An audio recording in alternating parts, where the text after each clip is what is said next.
Honourable members, the meeting is called to order. The clerk of the committee should proceed to administer the oath. Clerk of the committee, proceed to administer the oath.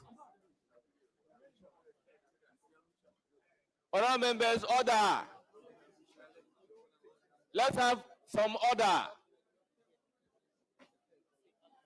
Yes.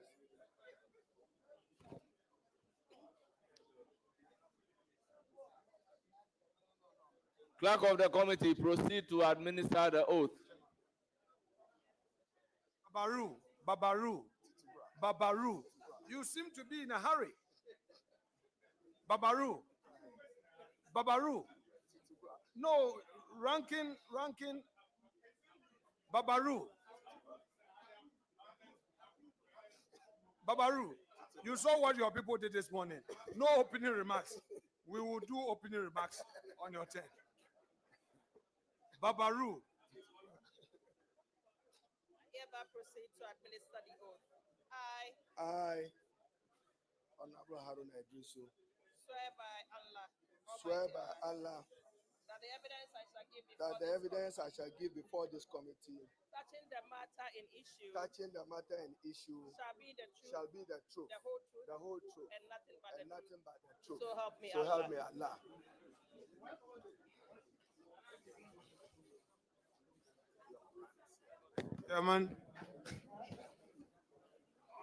Chairman, thank you very much for the opportunity to make some few remarks. This is a very nostalgic moment for me, as you all very much aware. Honorable Haruna Iddrisu is a respected colleague who has inspired me in so many ways. On this occasion, and on this occasion only, the minority's position is that Dr. Yao Educhum shall take up the questions and then ask some few questions on our behalf. These are largely policy questions, and thereafter I will have some few bites, and then the nominee will most likely be discharged. We are reminding the majority that their well-behaved posture will lead to the fast tracking of the nominee.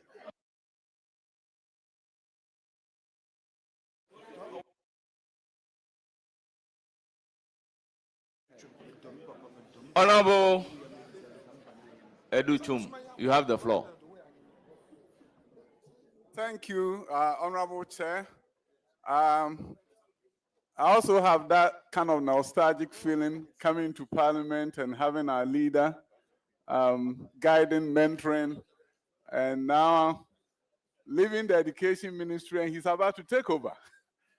So it's a very interesting moment. Let me first of all congratulate you, Honorable Haruna, on your nomination for this very, very important ministry. Thank you. For our great nation, Ghana. Honorable Chair,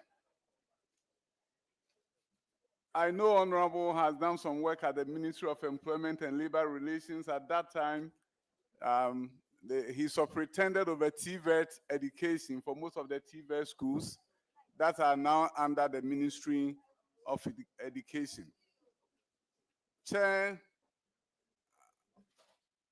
I would like the nominee to share with us, beyond the manifesto commitments, what are some of the things that he's going to look out for in terms of the role of education in this fourth industrial revolution, 21st century. Education is very important. I want him to share with us what his ideas are and what are some of the things that he's going to be looking out for to ensure that we have a more robust education system. Thank you, Chair. Thank you very much First Deputy Speaker and Chair of the committee, leadership of the committee, and Honorable Minority Leader, members of the appointment committee, and colleagues who have had opportunity to come and solidarize.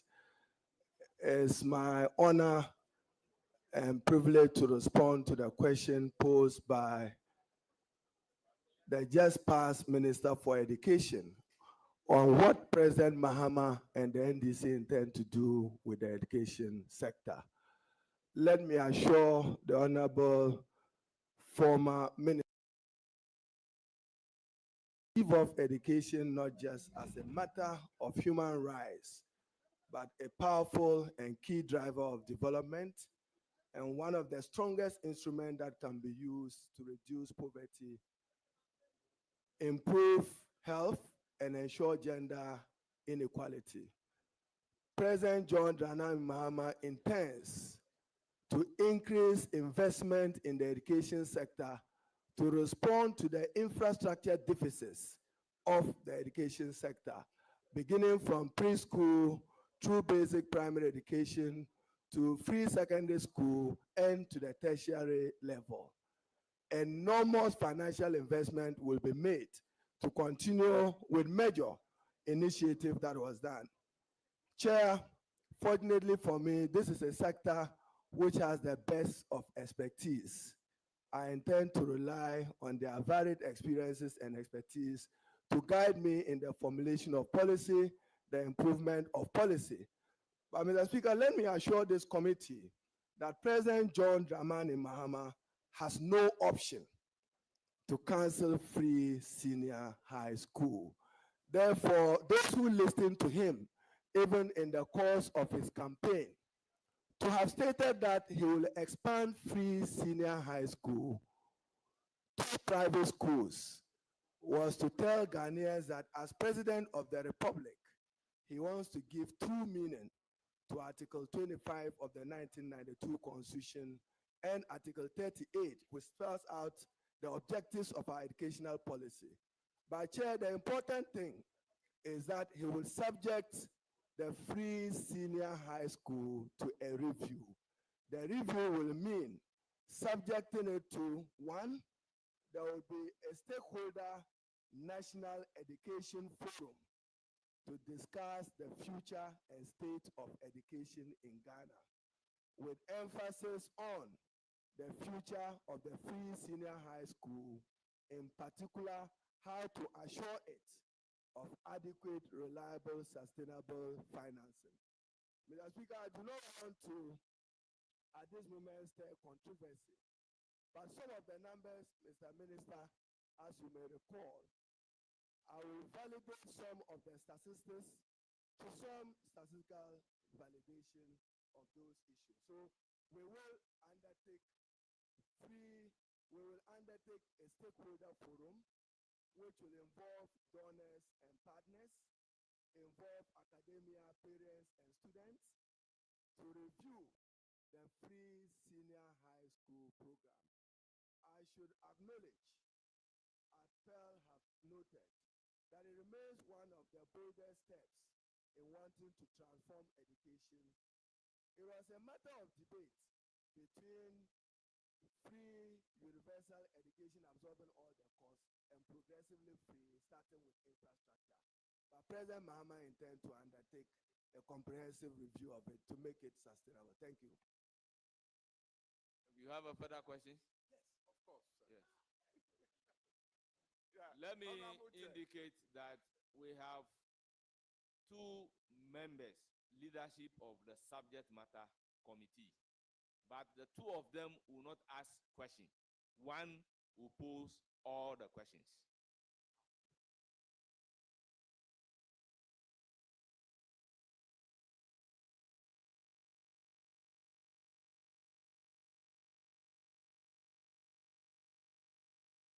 Ahead with your question. Honorable Chair, I'm grateful for the response from the nominee. Honorable Chair, beyond secondary education, which normally is the upper secondary, because by our statutes, we don't look at junior high as part of secondary. beyond secondary education, I know there are a number of manifesto commitments in the field of tertiary, which is guaranteeing or is going to promise of fee-free level 100. If the nominee can shed some light on it, so that we'll be able to know what's going to happen in that area.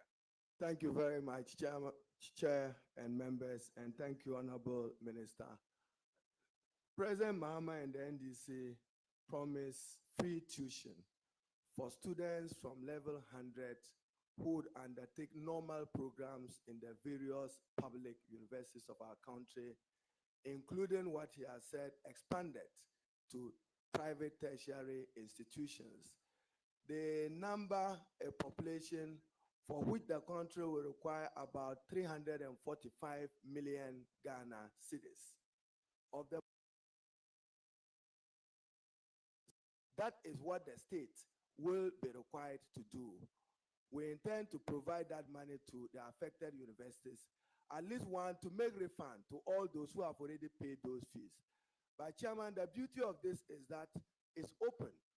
Even parents who are still willing to pay can do so under this principle that has been introduced by the NDC. So we intend to mobilize with the Ministry of Finance some additional financing to cater for the population of students. It will be in the region of 125,000 as I look at it. And we'll provide 375 million Ghana cedis to support that. So every student who has paid will have a refund of his money. And the president intends to expand this over the years. Thank you. Please proceed. Honorable Chair, one of the areas that I will always be proud of as a former Minister for Education is the area of science, technology, engineering, mathematics education. Great progress has been made. Yes. And as measured, Please address the chair. Chair, great progress has been made. It has been validated. It has been validated around the world. STEM education in Ghana. I want to ask the nominee what plan his soon-to-be ministry is going to do about STEM education. Thank you, Chair. Thank you, members. Thank you, Honorable. The significant thing for the NDC and President Mahama, as far as education is concerned, is for us to contribute meaningful to our national sustainable development efforts. At the tertiary level, emphasis will be on access, quality, and relevance. At the secondary level, emphasis will be on foundational learning in order that we can produce critical thinkers for the future. There will be a review of pedagogy and curriculum at all levels of education to meet the country's aspirations into the future and for meaningful contribution to our national development effort. I should note the effort you have done in getting STEM. We intend to build, at least in every region of Ghana, a model STEM school, which will carry from kindergarten to senior high school to produce men for the future of work. We appreciate that going into the future, we need to train more people in science, information and communication technology, and engineering. In that respect, our universities will be expected to relate more to industry without compromising their core academic objective training models. Thank you, Chair. Any further questions? Yes, please. Honorable Chair, this House has had an opportunity to approve Get Farm formula. We have all lamented about capping and debate about uncapping. I want to know the opinion of the nominee in the next budget coming up, what he intends to advocate for and push for in order to meet these aspirations of this House, which has been around for a long time. Thank you, Honorable Chair. Thank you very much, Chair, and thank you for the question. And for me, also nostalgic. Those days in 1997, I was one of the strong advocates with many of our colleagues around here to advocate for the establishment of the GET Fund Before then, tertiary education was largely public funded. Tuition remained free. There was no access even to private tertiary institutions. The Ghana Education Trust Fund has done its part. In the last few years, it has suffered because of the decision of then Minister of Finance to cap it. President Mahama and the Minister of Finance have gone public, and I join them in saying that we will uncap the GET Fund to free additional resources to support robust infrastructure development. Indeed, mathematically, cap GET Fund today is about $3.2 billion Ghana cedis, 3.2 billion Ghana cedis. And cap it to make available to the Ministry of Education some 7.9 billion, which will accelerate expanded infrastructure. For instance, there are about 2,800 schools that needs to be fixed to deal with the problems of overcrowding. There are about 26,000 schools which has no changing facility for young girls for purposes of hygiene. There are about 780 schools that is required to expand access to junior high school. We will uncap GET Fund. I would engage the Minister for Finance to do this as a matter of expediency, and for the President to engage with the IMF to review the memorandum which included the GET Fund in the negotiations. President Mahama have said that he will review the IMF. So part of the review will be to uncap the GET Fund and free those additional resources to support the country to rely on GET Fund resources to finance education generally, in particular higher education. Please proceed to ask the question. Honorable Chair, I'm coming to you. in this great country, Ghana, the middle class has been squeezed for many years. Teachers, nurses have been squeezed, given the fact that majority of them have to find money to send their children to private school in our public schools. That at least in Greater Accra, you can see Accra STEM Academy. Please, order. Honorable Yusuf, I do not want to mention your name again.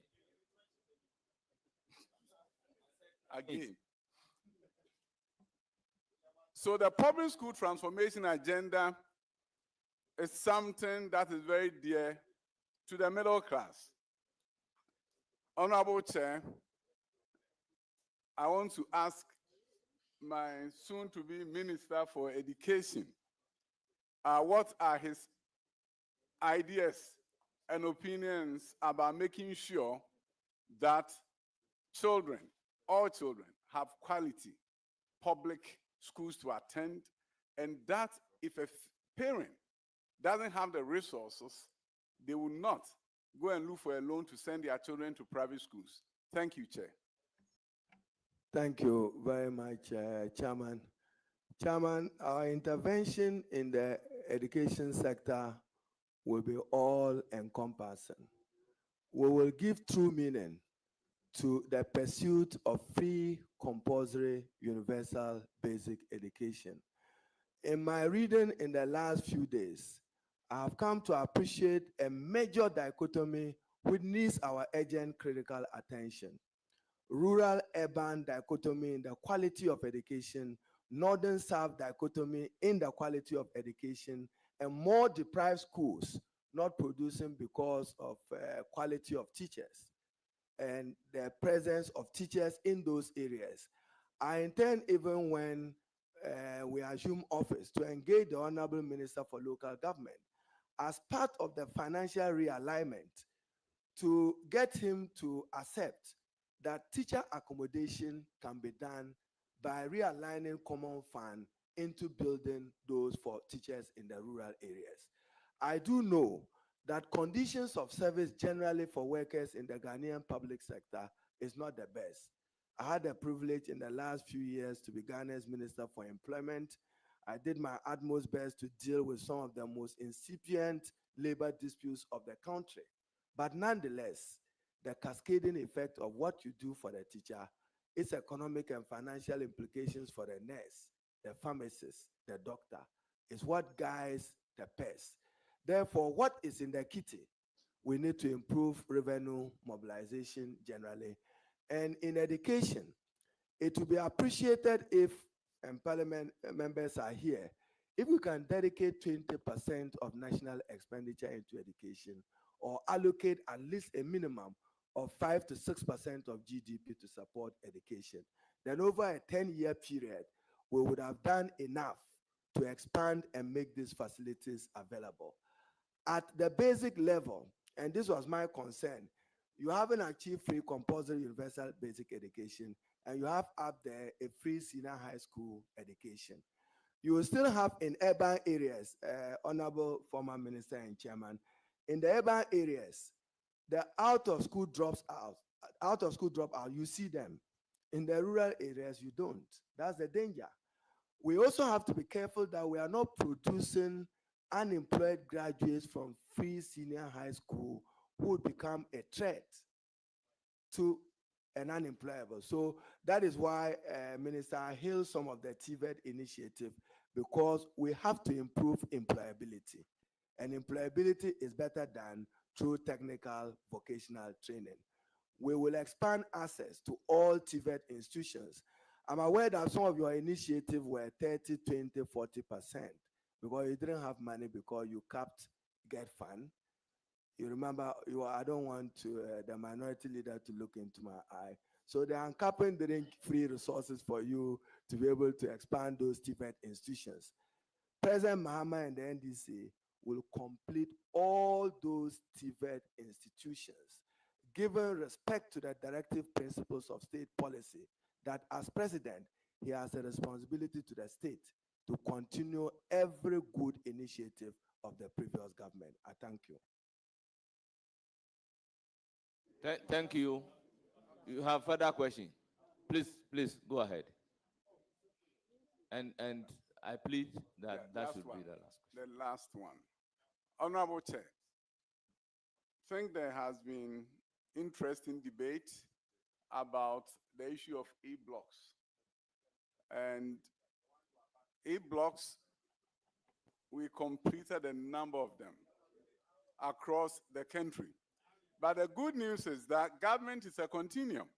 And that is why, beyond completing e-blocks, we added boarding facilities to those that are in remote locations. Adansia Peja is an example. Edujama is an example. Drobonso is an example where we added boarding facilities so that the facilities will become useful to the people of Ghana. It's not about us, it's about the children. So I think beyond completing e-blocks that have not been completed, Honorable nominee, Honorable Chair, would the Honorable nominee look into the possibility of adding boarding facilities if an e-block is in a distant location and students cannot walk to the school, so they become more useful to the country? Thank you. Chair, the government will have no difficulty at all accepting to work to add boarding facilities where it's necessary. My own personal experience during the campaign was a day I was driving from Yendi towards Miang, and you see a major E facility on the Miang Road. I saw school girls and boys walking the street from Yendi Kulkwin walking towards that area. That reminded me that if there's any opportunity to add a boarding facility to that, we should do that. And then also in Cherpune and also in Wulesi on the same road, I saw a facility where many of the catchment communities needed that. We would have no difficulty expanding boarding facilities where necessary. Ours is to expand access, ensure relevance and quality delivery by improving the conditions of service of teachers to the best that the economy can do, and to improve their quality through motivation. Thank you. Thank you very much. Chair, thank you. Honorable Yusuf, you may have the floor. Thank you so much, Honorable Chairman. And first of all, let me congratulate my senior brother, Honorable Iddrisu Haruna, for this nomination. And also just to put it on the record that we are very proud of you, especially with the young politicians from the North. And you serve as inspiration to us from your days as the student leader all the way to your parliamentary responsibility, from being a Minister of Communication, Minister of Employment, and now Trade, and also this thing. My question to you, Honorable Nominee, one of the biggest challenges in our educational sector is the high drop rate of the basic level. And according to the African Education Watch, in the northern region, only 5 out of 10 students who enroll in KG are able to complete primary school. And after that, only 3 are able to complete JSS. Being the first Minister for Education from the northern sector of our country, in the Fourth Republic, what will you do to ensure that we address this issue that the Ghana Education Watch have just identified? Thank you. Thank you very much, Chairman and members, and colleague, thanks for those warm compliments. It's important again to recognize that as a country, there is the northern-south divide when it comes to access to education, beginning from 1876, when the first school was established. And subsequently in the north, we got ours around 1951. So you can imagine the gap and the deficit. Even Achimota School around 1924, at the time that Tamale Secondary School, which became the first in the north. We will work to close that gap. Indeed, even for the implementation of the free senior high school, it is noted that participation rate is very high in northern Ghana. That explains that probably it is true that poverty was a problem to accessing quality education. So it's quality, equality, and equity. I also note that there's about 5,000 infrastructure deficit when it comes to provision of junior high school, basic schools, and secondary schools in northern Ghana, and also in Oti and western north. The statistics is not too encouraging for them. The urban concept, many in this area have taken full advantage of it. With the rare privilege of the president entrusting me as his Minister for Education, I will work towards equity and improve quality to education at all levels of our country. I would endeavor to close that gap, recognizing that I may have to do some affirmative action interventions to get it going, to correct some of the historical imbalances that are responsible for the deficit. I thank you. Thank you very much. It's now the turn of Honorable Roxanne Nelson.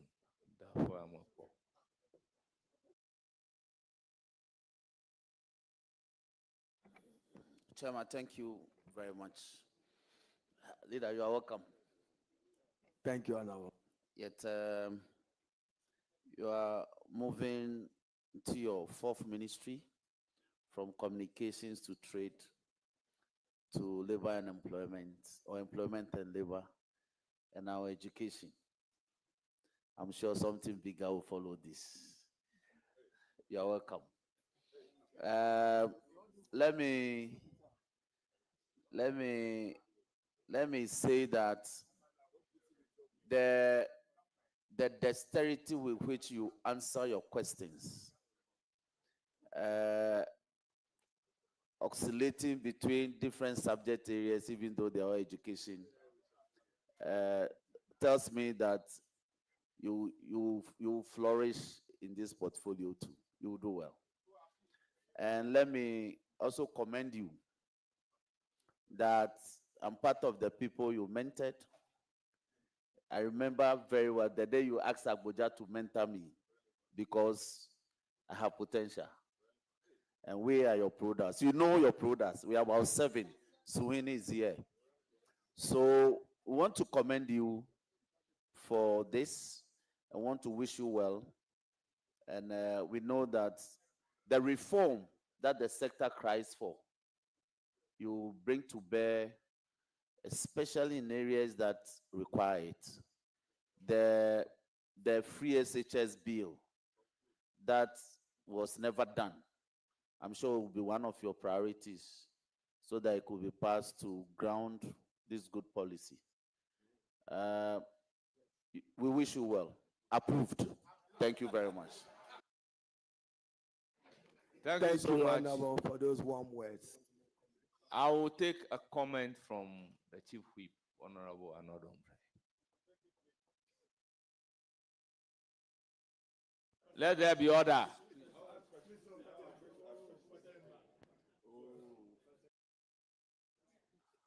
Honorable Leader, may I have your attention? Let me join colleagues to commend you highly for your nomination. Not to depart essentially from what my good friend Rambo Dafemepo said. We've known you way back. We all know, I personally know what you have done in terms of your contribution to where I am today. I recall our days at the Nooks. I can only urge you and encourage you. I don't have a question for you. Your competence cannot be lost on somebody like me, and those of us in the minority especially. We know what you are and what you are capable of doing. I only want to caution that just be careful as you move forward. We are praying for you. Please be careful. Expectations out there are very high. And those of us in the minority, we love you. We love you. We want to see you succeed. We want to see the Honorable Haruna succeed. I am only cautioning, Honorable Leader, I'm only cautioning, just tread with caution and just be cautious. We are with you and we wish you well. Honorable Chairman, thank you. Caution noted. Thank you very much. I will now move to Deputy Majority Leader, whether he has a question or a comment. Honorable Haruna Iddrisu, congratulations. Thank you, You Honorable. indeed earned the right for the courtesies we are seeing this morning because of your long years of dedicated service to our country. And there's no doubt in my mind that you are going to be a very successful education minister. I have personally worked with you and received a lot of support as energy minister. I've sat with you. And so there's no doubt in my mind that you are going to be very successful. But the sector you are entering has a lot of challenges.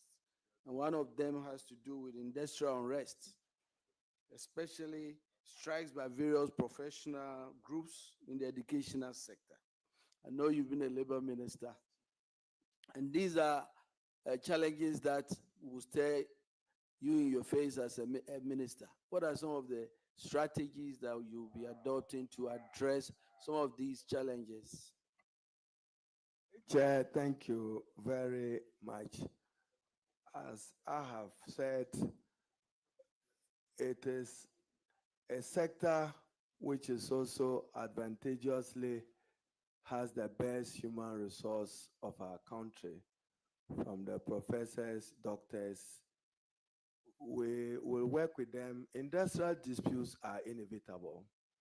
And for a developing country like ours, you naturally should anticipate some labor unrest, some conflict between labor and government on matters with borders on their conditions of service. For the universities, The statutes of the university provide how council can negotiate. There were contentious issues about book and research allowance. But more importantly, it's always a question of government timeously responding to agreements that have been made with trade unions and organized labor. If you say that you want to revise allowances, it takes effect from 1st June. For many of them, they expect that by 1st July, that is ready, at least to complement what they call their meager or inadequate salary. So the finance minister can, at many instances, I've had that experience with the Honorable Seth Tekpe then when he was Minister for Finance. And Chair, if you permitted me, I'll just share this example. There was an instance where judicial service workers embarked on strike action. At the time, Theodora Georgina Wood was the Chief Justice of the Republic. And in a meeting that President Mahama requested Julius Debra, Chief of Staff, together with myself and others to engage, I had to ask the Honorable Seth Tekpe that, does he appreciate what it means when judicial service workers are on strike? If somebody was entitled to a bill, and I'm sure Honorable Minority Leader should be interested in this, if the courts don't sit, you'll be putting the person into a human rights crisis. At the time, Justice Theodora Wood related to me that, look, in our IGF, there's about 38 million. We cannot touch it because the Ministry of Finance have not granted us permission to use IGF. It was when my attention was drawn even to a major constitutional deficiency, and I'm happy to bring it to your attention. At the time, judicial service workers, even up till now, unlike Parliament, you have your CI 118. This country have not treated the judicial organ of state with that. They don't have that. I think Article 1582 of the Constitution should deal with that particular matter. They are entitled to it. It was then I got the advice then from the Chief Justice that, look, let's engage the Minister of Finance, let him allow you 30–40% to use the IGF so that sometimes when these fires erupt, you can deal with it at your own level. So I want to believe that I do not anticipate. I know that SITAC is unhappy. I know many teachers' union are waiting for President Mahama to assume office, and they will say our outstanding allowances have not been paid. We will deal with it per what is available in the national kitty. We will do our best to keep the industrial peace of the country and keep the peace within the education sector and many other sectors of the economy for the good of our country. Thank you. Honorable Haruna, you are going to a ministry and the challenges are many. You are already aware of them, and I think a lot has been talked about. And these are no questions I expect you to answer. The challenges with the arrears of school feeding program, the challenges with gender. Well, they will have to collaborate with the Ministry of Education. Okay, well, let the nominee answer. The challenges with taking out schools on the tree, and so many others that I'm very, very sure that you are competent to address. So I wish you all the best, and congratulations. Thank you, Leader. Thank you very much. We proceed to take a comment from Deputy Minority Leader. Right, thank you very much, Chairman. It will be most unfortunate if I don't add my voice to the many blessings that are going the way of my beloved son, in whom I'm well pleased. So I just didn't want to keep quiet, but to bless him. I know your competencies, and I know when people were questioning why education, I knew what you could do. So I bless you. The name of the... Thank you, Chair. Amen. I hope I have the permission to call Emma Pat. Thank you, thank you. Minority Leader and the ranking member of the committee.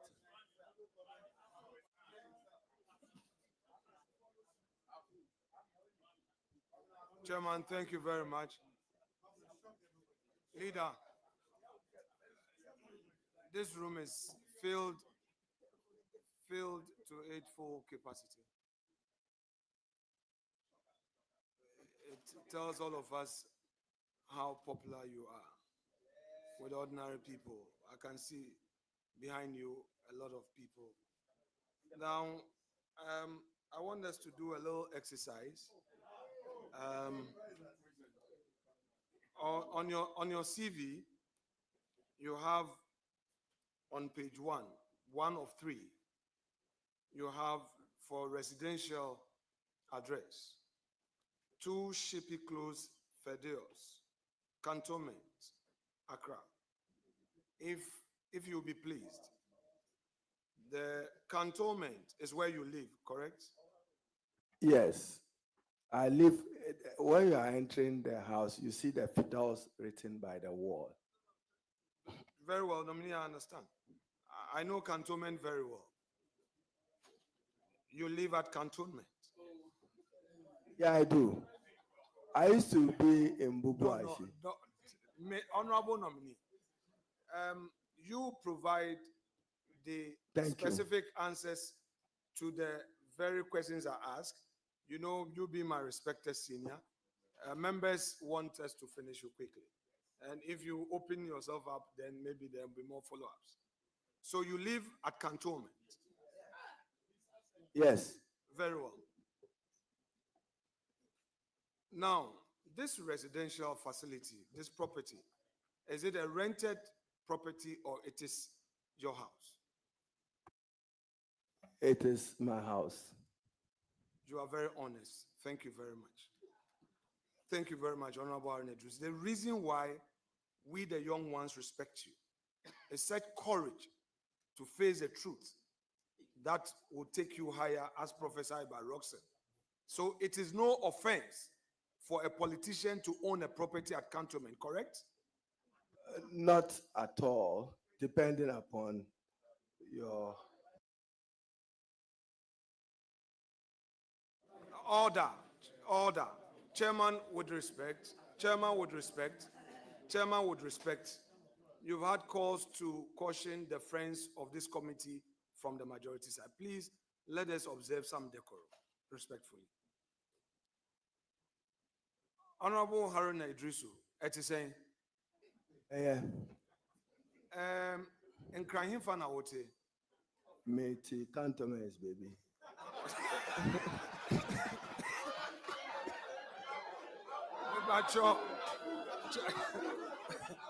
Chairman, Mr. Chairman, Mr. Chairman, that's not order. allowed by our rules. Mr. Chairman, because Mr. Chairman, I Mr. tried Chairman. I tried the tree with you because on your CV, oh, colleague, on his CV, we are not done. Chairman, these your friends.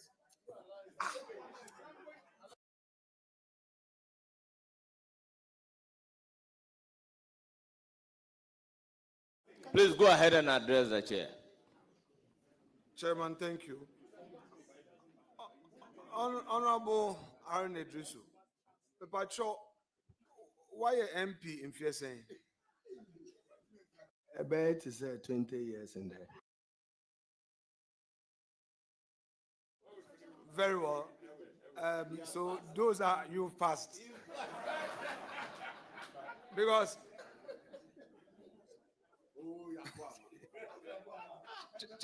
Honorable nominee, you say on your CV that you speak English, Dagbani, Hausa, and Twi. That's true. I am thus far impressed with your Twi. I'm sure that there is a Southern inspiration. That's Parliament House. Parliament House. My wife, Mary, Safwa Yebua. Oh, very well. Sometimes when I'm coming out, I don't know about church, me say, Chino, Mensua, Namin Bowadin, Namin Kanye.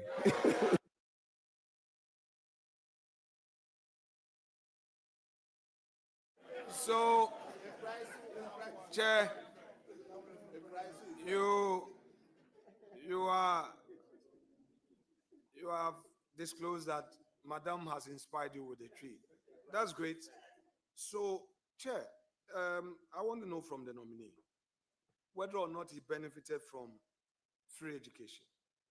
I did, coming from Northern Ghana at the time. I attended Kulkul School through Bagabaga JSS through exams. I think that I didn't do well in mathematics for that particular sitting. And Tamasco at the time was insisting on a particular grade. And Navasco was open.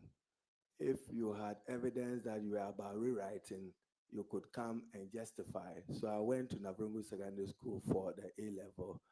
And I'm proud to say that 1991, I probably was one of the best A level students Navasco produced. I still hold one of the best grades ever in business management from Navasco. That record have not been broken. And so yes, this was what motivated. But traveling to Navrungu Chair was a difficult one. 7 hours from Tamale to Navrungu, and then you are carrying your gari in a chop box. You are not sure of the metro mass. It was, we have survived and we have come a long way. Thank you, Chair. So, Honorable nominee, I can understand why you had to go through a law program with those inspiration you've studied, philosophy, sociology, and all, and then from there you had to do law. Now, I note from page 3 of 3 on your CV, respectfully, your membership of the Ghana Bar, 2002 to date. As you may be well aware, as a lawyer, your membership to the bar or with the bar, at the bar, originate from your being a member of a law firm or a department of an agency so recognized, by the state. Now let me explain, because my respected colleague is trying to draw my attention, though not on record. When you are called to the bar, you are a lawyer. You've been called to the bar after pupillage, yes. But your annual subscription, you cannot, unless something has changed that I don't know, you are able to pay for your subscription if you can relate to a law firm or a department, a legal department of an institution. So please, that is not indicated. Which law firm do you? Chairman, thank you very much. You know, at that time I finished University of Ghana, even though a student activist, I had a strong bond with Speaker Alban Bagbin, and therefore he recommended me for Law Trust. I've since been, one of our partners is here, James Mensah Kule, who is my law school mate, and minority leader, the chairman of this committee. I graduated from law school with him the same day, Bernard Ahiafo, with Honorable Amwakwata and Professor Abuchi and Ben Say of Nanado Chambers and others. So I am tied to Law Trust, and I'm a lawyer in good standing. I've paid all my subscription.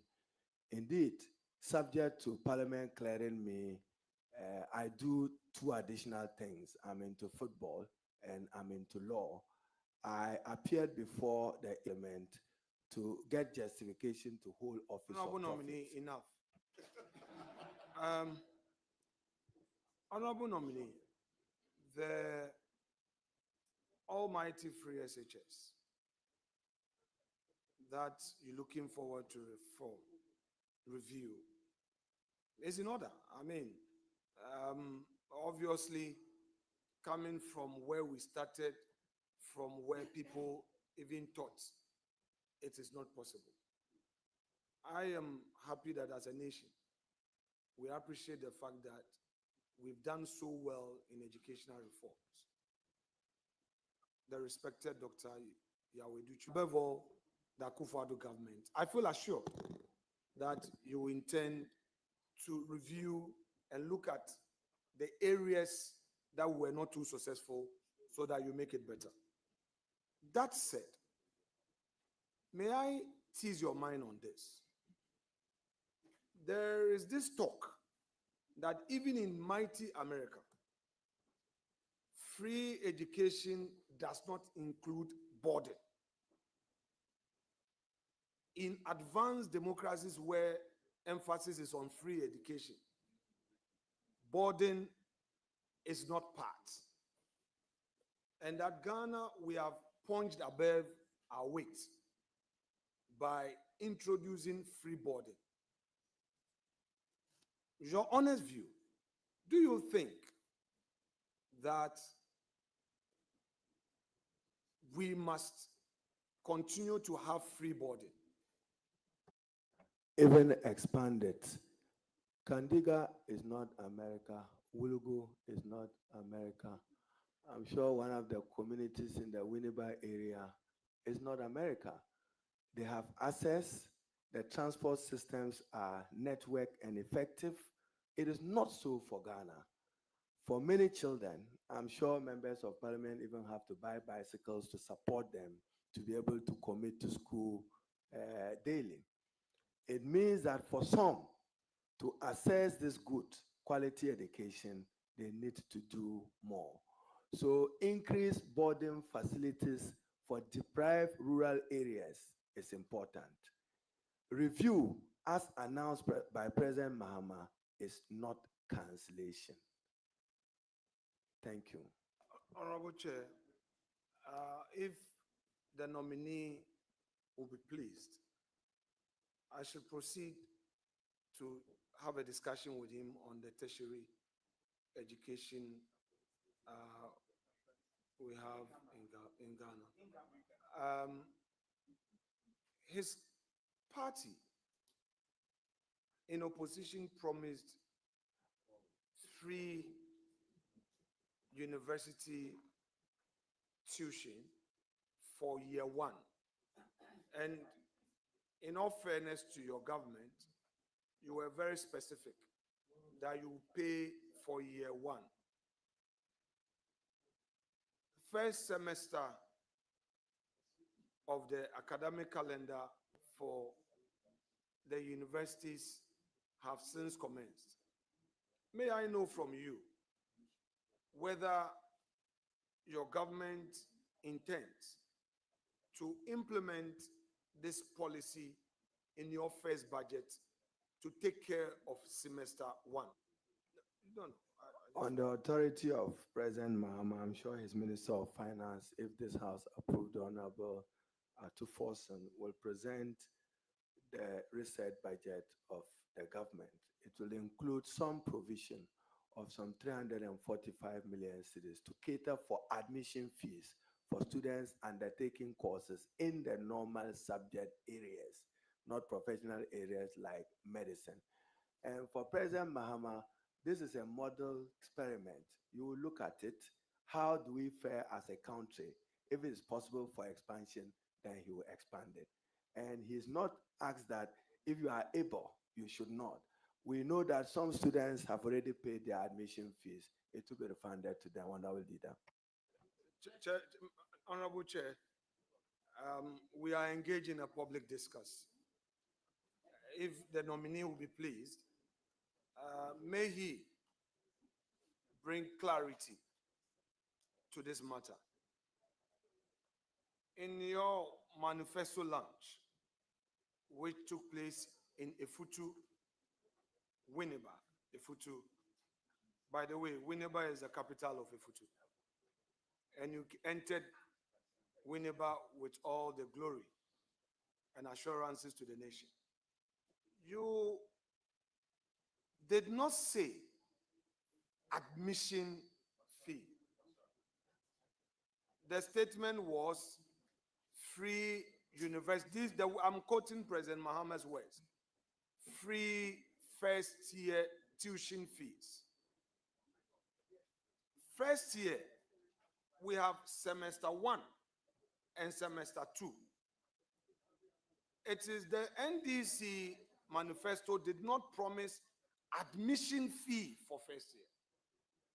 it did not promise admission. So I just, with the greatest respect, at the risk of sounding immodest, pray you to bring clarity to what exactly you intend doing for the first year university student. Thank you very much, Leader. Fortunately, I was a member of the manifesto committee, so I still recall even when we had to discuss this subject, we asked Professor Odro and a team to go out and work out the numbers for us to discuss with the president before we went public. Leader, for your purposes, tuition is free in all public universities in Ghana. Therefore, we're referring to admission fees. Thank you. Honorable nominee, the jury is out there, so some of the issues we are unable to resolve, we'll leave it for the jury to determine. There's no problem. We have to move on. Now, let me also, for the benefit of clarity, if you say all universities, does that also mean all tertiary institutions? Leader, if you note, that's why, for instance, expanding free senior high school, the president said public, because the double track system has to be addressed. So we have to look into private senior high school. What capacity do they have? Maybe 150,000, and you have a number of 300,000 young people who ought to be in school. Today, as we speak, year 3 and 1 are in school, 2 is home. Or year 3 and 1 are in school, 2 is home. Honorable nominee, respectfully, I'm not cutting you. I think the mainstay of my question was in respect of the tertiary. You know, we have nursing colleges. We have colleges for animal husbandry or veterinary. You know, we use the word universities for that purpose. Yes, so that is why other friends of committee, there is an important discussion. Now, so do I take it from the clarity you provided that College of Nursing, colleges of education, colleges of agriculture, and other colleges of tertiary in stature are not part of this first year free tuition policy of the NDC government? I'm not able to use tertiary and university interchangeable here for this purpose. I had admission fee for first year university students. Thank you. Chair, again, on this very subject matter, I appreciate the sincerity of the nominee, and again, the jury is out there to make their determination on this important matter. However, honorable nominee, don't you think that having regard to the expectation of the Ghanaian youth in respect of this free first year tuition, they would find the policy discriminatory if you are only giving this benefit to university students? You have earlier referred to some constitutional provisions, Article 25 and 38 and all. Don't you think that the Ghanaian youth out there who is attending a college of education, who is attending a college of agriculture, who is attending a college of nursing, will feel discriminated against since he or she is also having a tertiary education? For President Mahama, if it was possible to grant free education to every Ghanaian, he just would have done that. It depends upon the size of the economy and what our economy vis-a-vis demands from other sectors of the economy can do. Thank you. Babaru. Tutubra. Very well.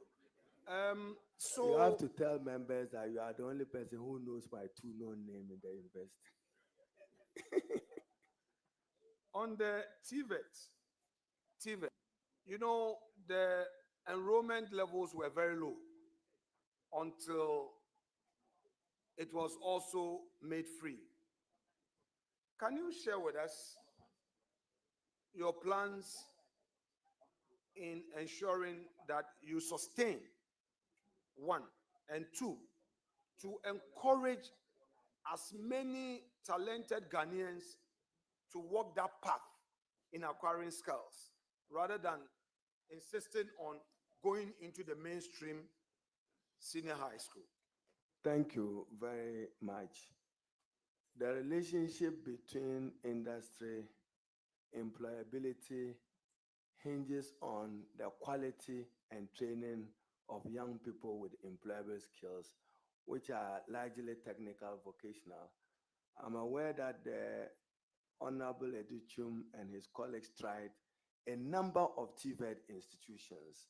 In my review of the handing over notes, the infrastructure, he just started when government had to go through the debt crisis, and therefore there was no funding to complete many of them.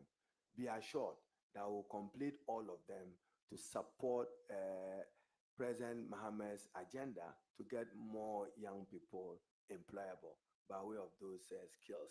Now, the problem with many of the TVET institutions was retooling and equipment. It's not just about building the infrastructure. If you said carpenters, have you provided for their training? If you said masons, have you provided for their training?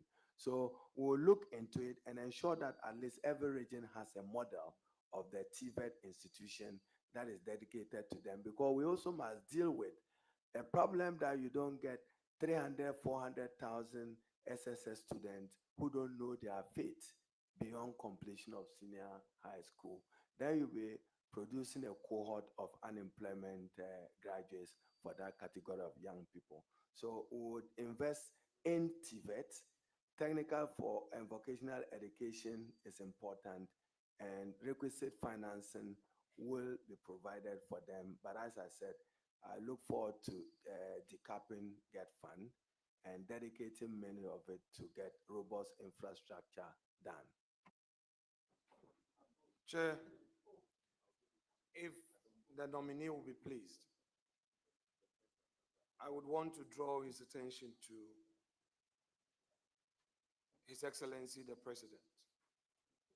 On his campaign trail, I believe he identified some challenges in the school feeding program. And at one point, he did indicate that instead of government having to procure for the schools, he will rather come up with a policy to let the head teachers themselves procure the items, the food items directly. In other words, he will transfer the funds to the schools so that the schools themselves would procure the food items for the students. May I know from you, Honorable Nominee, if indeed, beyond the campaign rhetoric, this is also part of the policies that you are going to introduce as a way of ensuring, in your own way, efficiency in the free SHS system in terms of the aspect that deals with school feeding. First of all, to note that in our manifesto, the words that were used was to implement no academic fee policy for first-year students in all public tertiary institutions, including universities, colleges of education, and nursing training colleges, for the record, leader.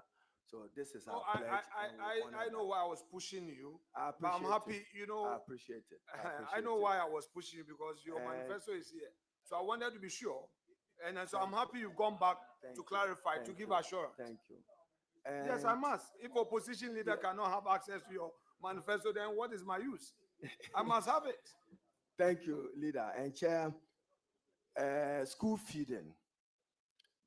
I mean, school feeding in this context is referring to The senior high school, not the Yes, yes. basic school Yes, feeding. school feeding for senior high school was largely done in a centralized form by the previous government, taking advantage of two institutions, the Buffer Stock Company and the Ghana Commodity Exchange.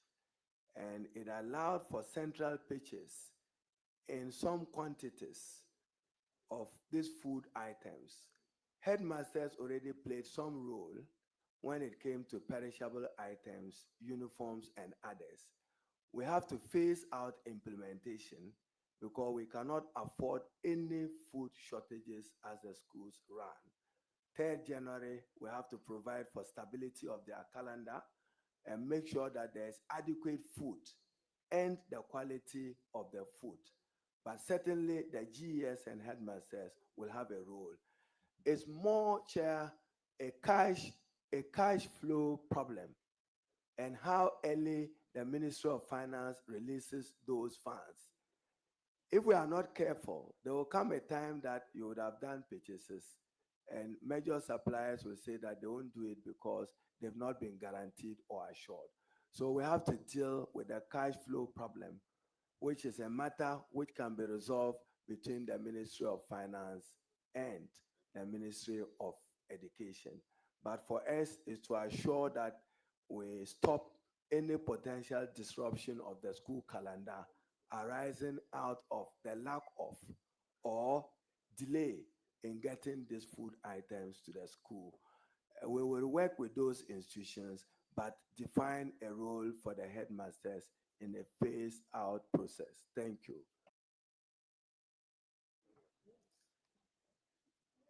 Senior, please, employment. Employment. My constituency produces the highest number of diploma and B.Ed graduates, Bachelor in Education. As you may know, UEW was established as a specialized tertiary facility to train teachers and feed that market. On daily basis, they come to me. This morning, I received a message. Which message is to ask you what plans you have to get as many of them who have graduated and are still unemployed into getting the employment with GS. GS, it will be a function of availability of funds and a matter of vacancies arising, the location of those vacancies, who is willing to go, and then the Minister of Finance granting clearance to the Minister for Education to recruit such number of teachers as may be desirable for the running of our educational system. As and when we get the clearance, we would honor those numbers. Thank you. Senior, again, may I know from you about this licensure examination policy of the MPP? Are you going to maintain it? Chairman, the friends of this committee from the majority side must know how we operate. They should stop it. Will you maintain it or you will abolish it? We will have a systematic review of it to abolish it. We are going to review the curricula of the colleges of education and the faculty of education of the universities. They'll incorporate it as part of the exam that students will write, and when they pass it, they are on. Thank you. Now, let's come to this very nagging national issue, the LGBT. The LGBT issue. Now, His Excellency President Mahama, recently in his engagement with the religious bodies, specifically the Catholic bishops, indicated that the law that stops, prevents, alienates, and prevents this issue of sexual rights, same-sex relationship does not necessarily need to be enacted. And that perhaps the country can explore the possibility of introducing our value system into the curriculum so that the children can, at that elementary stage, have certain understanding of the Ghanaian value system. May I ask you, honorable leader, your own views about the option to introduce a value system to systematically give a certain direction to our children instead of enacting a law? Leader and chair, I do not want to reduce this matter to a religious debate. It's a cultural wrong. With my religion as a Muslim, you know where I stand on this matter. It is repugnant to my Muslim values and ethics. I do not want to believe that many a Ghanaian parent would want their children trained in a way which is not consistent with the way me and you were brought up as Ghanaians, either from Efutu or from Wayamba in Tamale. And therefore, stating that we are a country and we define our values, both social and cultural, we should expect all other persons to respect those values. Thank you. Chairman, I think I would put the question this way. You see, and I agree with Mr. President when he states that the curriculum, our teaching materials in our schools do not sufficiently inculcate our value systems in our children. I agree with him based on what the current status of our curriculum. I want to know from you that said, would you embrace any policy from His Excellency the President, which policy will proactively seek to opt for a value system-based approach to sexual rights rather than the law? Thank you very much. I would engage the president on the matter.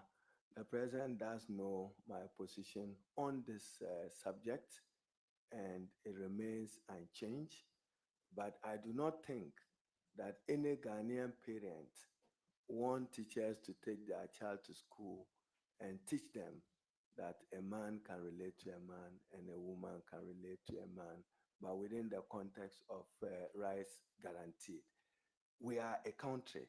We have our own values. We have a duty to preserve those values within the ambit of the Constitution. And leader, Kwamna, it is not for nothing that in the Constitution, you always get words like subject to public morality. Whose morality? Ghana's defined morality. Thank you. So therefore, is it your suggestion to the country that you will embrace a very proactive value system rather than going? Ghanaian Let me value finish. system. Yes, that's the point. The reference point is the Ghanaian value system, none other. So my point is that would you assure the Ghanaian public that you on the basis of Mr. President's vision on this matter, on Mr. President's position on this matter, will opt for a Ghanaian value system to be introduced right from the KG, primary, all the way up, rather than a strict law in this matter. Thank you very much. It's noted. Growing up, even with you, if you went to school, you know where young ladies could go and you know where boys could go. That is Ghanaian value system. We'll preserve that. Thank you. Very well. You being a senior at the bar, you able to run away from very serious cross-examination, and you couldn't have done less. That's okay. We'll let the jury determine this matter. We'll go for a broader debate on this matter. Senior, your colleagues in parliament have this to say about you, quote, "You are visionary, strategic, collaborative, a team player, and that you have a foresight, and you also demonstrate pragmatic approach in solving problems." Your colleagues know you as such. What is there for you to share with the Ghanaian youth who wants to know who Haruna Iddrisu is? To the Ghanaian youth, I come from a very, very humble beginning. I just buried my late mother, my uncle, who told me that I should hasten cautiously and that I should not be in competition with any person. I should have faith in myself. I should be strong to defend my convictions as to things that I think that are right, and that I should always believe that if I do right, posterity will vindicate me with time. So for young people, it's important that we all grow with integrity and discipline, and we shouldn't be too competitive. Today is Honorable Afenyo Makin, majority leader yesterday, minority leader today. So thank you. Colleagues, Mr. Chairman, I'm compelled to make a disclosure, and it's because Honorable Iddrisu is serving as an inspiration to the many youth out there. It's not only they, including me. I recall when our party won in 2016, and in 2017, I didn't get selection. It was one person who told me that come what may, I will be a leader, and I have become a leader. So, leader, I didn't know what you saw, but I just want to say that we appreciate you. Now, let me ask you, what is your leader? Don't look at your time. This exercise is good for democracy, and I know as a lawyer you enjoy debate. This is a very healthy engagement. Chair, what is your relationship, your working relationship with Honorable Dr. Clement Apak, who is a respected member of the academia and found his way into parliament?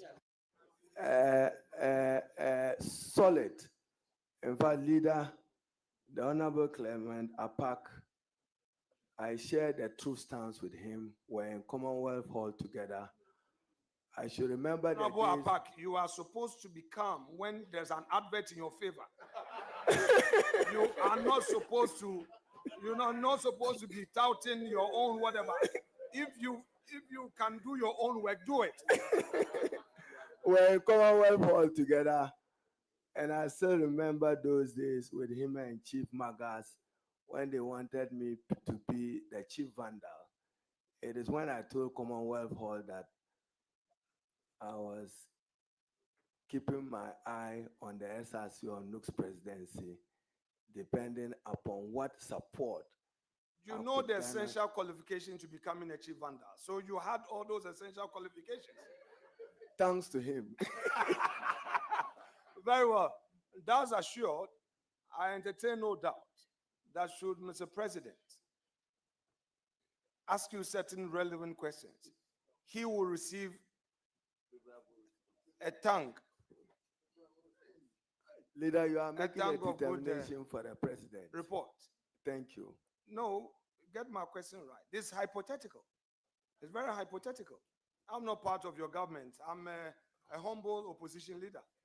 I'm asking you that should you be given the opportunity, should he be assured of receiving a tank of good report from you? Leader, the assurance of the president is weightier and better than mine in this matter. Let me conclude by asking you this. We are politicians, and this is my last question to you. And again, I want the Ghanaian you to listen to this and how you answer it. We go through low moments in our politics, days of adversity. You were a student leader, rose to become a cabinet minister. When your party was in opposition, you were privileged to have been selected as a primus of your interpares. And you became the primus of your side for some 6 years. Share with us, how did you find your transition? Oh, transition from where to where? That is when you had to give space for a younger person, to take over from you. Oh, I took it very easy. When I was told that there would be a reshuffle of the minority, I believe I got a call whilst I was entering Joy FM for a major interview from President Mahama, and he indicated to me that, Harun, I'll call you shortly to discuss a very important matter. If you remember, I think it was PM Express. And for me, if you look at President Akufo-Addo's State of the Nation's address, the last one, I should be the most encouraged. At least he admitted that he suffered an effective opposition in the hands of Haruna Iddrisu and the likes of our MPs, even if he didn't say so tacitly. He said the nature and character of the parliament, the speakership, and his inability to get things through. I believe that in the last 7 years, I served my country well as minority leader, contributing to, you know how I got it under your sleeves, getting Bagbin elected as speaker.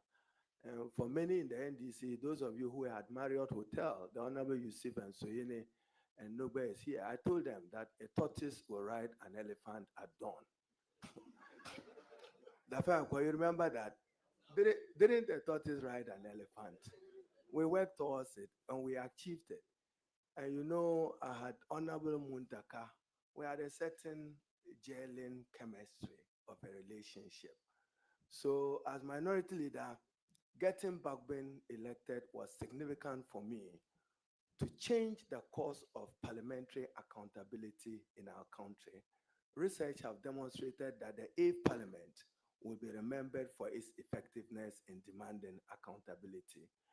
There are many policy issues that I'll walk to you and Che Mensa, and I'm sure I can use the word today.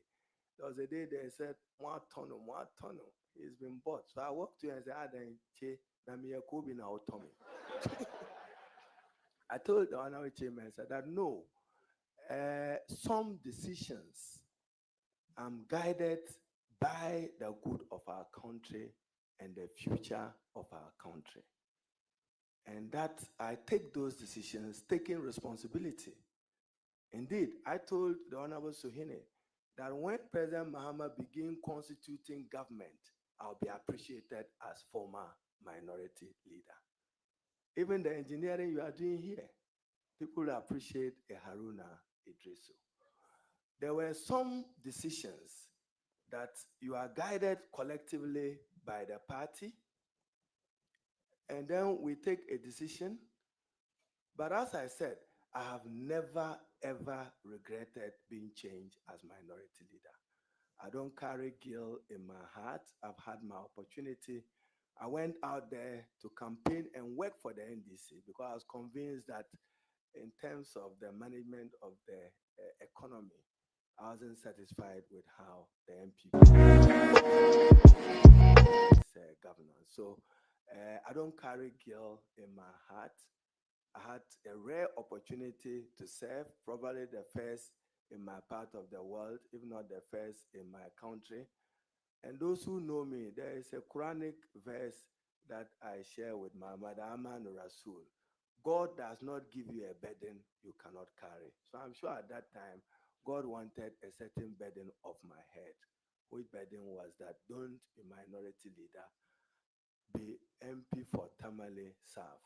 I keep telling my colleagues that my greatest asset is the preservation of Tamale South. And therefore, I thank the chiefs behind me and the people of Tamale South for giving me religious trust to keep the seat. So you can think minority leader was just an opportunity to serve.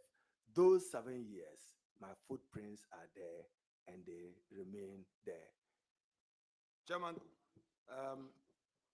that would end my questions. I shall conclude with some few remarks that would not be outside of this domain.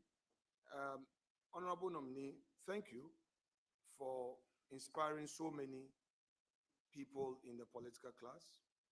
Your story is telling. I would urge upon you to get your memoir done as quickly as possible. I know you have some more details you've shared with me.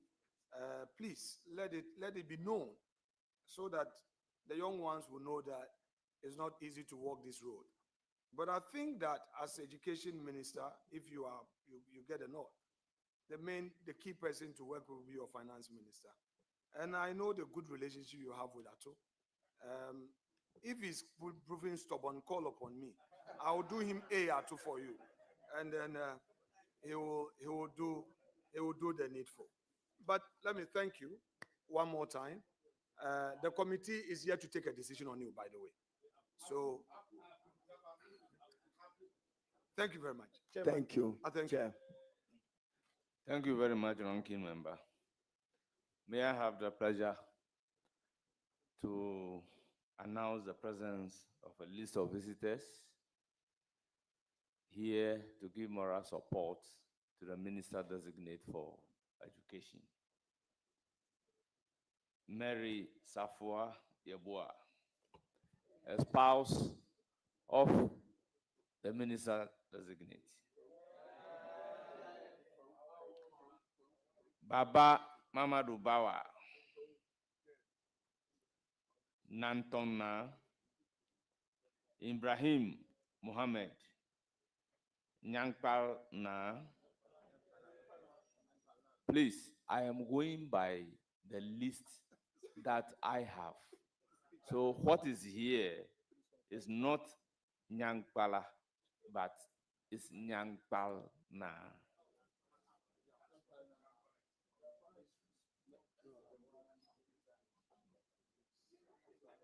Four, we have Ibrahim Ziblim,